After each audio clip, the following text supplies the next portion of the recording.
Hello, and thank you for tuning back in, everyone. This is the third and final part of your lesson for What is Citizenship. Please listen closely to the following directions for this part of the lesson, as you should complete it and then submit it on Google Classroom. The first part of this third part requires you to fill out a survey by answering a series of questions. There are only a few, so don't worry. For questions upon where you'll see a series of numbers, please highlight that number that most corresponds to your thoughts, and then explain in a few sentences why you feel that way. Once you are finished with your part of the survey, you are to interview another peer in the class that has already been pre-chosen for you.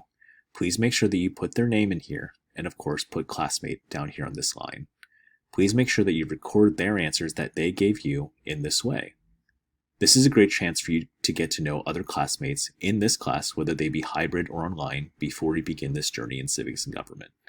The reason why we're doing this is it's always important for me to check in with my students to really tap the depths of their understandings to see what they know or what they perceive to know about government and the world around them.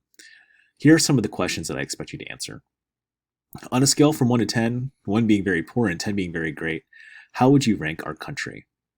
Think about how good and exceptional we are. How strong are we? How unique are we? Circle, or highlight, shall we say, a number from 1 to 10 and explain why. On a scale from 1 to 10, 1 being very poor and 10 being very great, how would you rank our government? Think about this. Is our government good and effective? From that rationale, please go ahead and highlight a number that corresponds to your answer and explain why.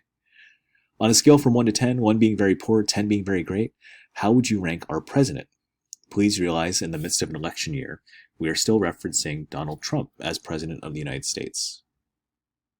Please highlight a number that you believe best corresponds to his leadership skills and explain why.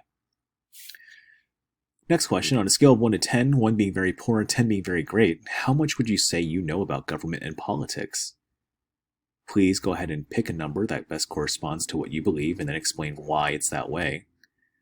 On a scale from 1 to 10, 1 being not often and 10 being very often, how much would you say you've heard your parents or family talking about government or politics? I'm sure that number lately might differ for different types of you in this class based off of how engaged your parents might be in the political process. So highlight a number and explain your answer to me. And then last, I'm curious to know, are you a Democrat, a Republican, other? For this one, you don't need to circle or highlight any number. Just explain to me what you think you are and or other and why. And if you don't know, explain why you don't know. And once again, for your peers that you're interviewing, the questions are exactly the same. Please listen intently to what they have to say and complete the survey accordingly. Once you're finished, please submit the entire Google Doc assignment by the designated deadline. Thank you very much.